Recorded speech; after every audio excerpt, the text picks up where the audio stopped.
Center Live. Thanks for joining us today. I'm Chris Warren. And I'm Jen Carfagno. The big thaw is still on for much of the country. Our storm specialist, Dr. Greg Postella, is here with us in the lab to talk about this nice break we're getting from winter weather, but if it's really, a break that's going to last. Yeah, well, it depends on where you are. I mean, I think it is going to last for a while in much of the central and western U.S. The question is, how about the Northeast? The places that have been so cold, is this thaw going to stick around? We'll talk about that in just a few minutes. Okay. What else we've been seeing stick around?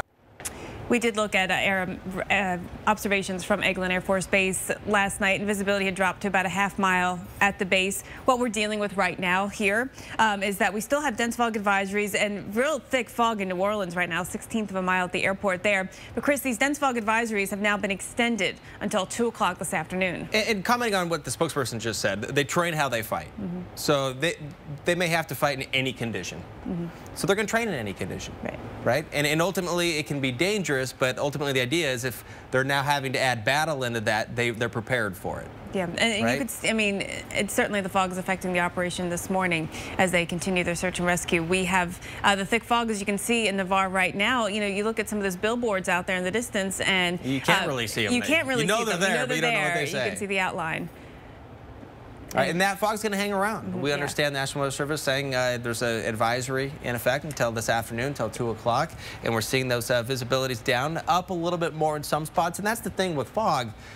You know, it can ebb and flow, if you will. So it can lift in some areas, dissipate in others, and then just be socked in. And a lot plays into this. Temperature changes, wind patterns. It's going to be a very humid day. The water temperature in the 60s, air temperature has been starting the day in the 60s, and dew points are up in the 60s as well. So it's very humid out there. Eventually, this is going to give way to some rain in the area. Not much rain right now. A few showers just to the northeast of Slidell. Otherwise, looking up into Alabama, now parts of Georgia, seeing some of that rain moving through, and a little bit heavier rain here just north of Montgomery and about to move into Montgomery, Alabama. The story in the southeast is that we've got a couple of days of rain chances, and today you've got that thin line of showers out there, right? We're going to see more, though, as we get you into tomorrow and the next day. Another surge of moisture comes back up. Places like New Orleans, you're under a flash flood watch through Friday.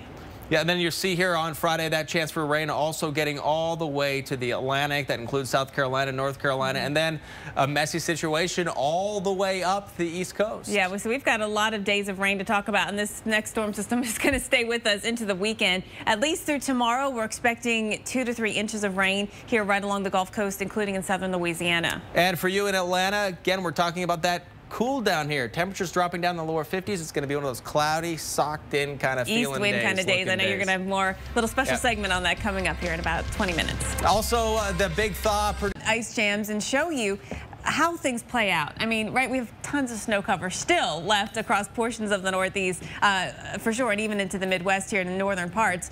What happens is, first, you get some of the ice to break up on the waterways. You do. So the ice breaks up. First, you can have that sheet of ice.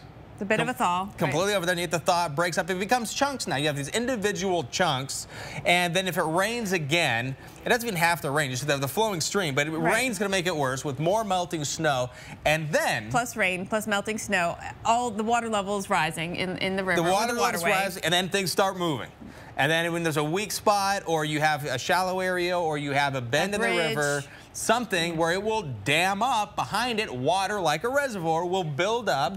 It can flood surrounding areas, and then if you have a lot of water built up, if that dam releases and breaks, you have a huge, quick, fast flood coming at you. Exactly. That's the concern this time of year. We're going to go to Reagan Medji, who is seeing the potential for an ice jam firsthand. And she's along the Delaware River in New Jersey. Well, we know that it's just that prolonged stress on the roof eventually can lead to a collapse. And we got rain coming our way too, and which maybe will add even maybe more. a wintry mix this weekend. So a lot to talk about with your Northeast forecast coming up. Thanks for staying with us on Weather Center Live. I'm Jen Carfagno. And I'm Chris Warren. So we're tracking the threat for more rain, possibly snow for Boston, warmer weather for a huge portion of the country, and some danger.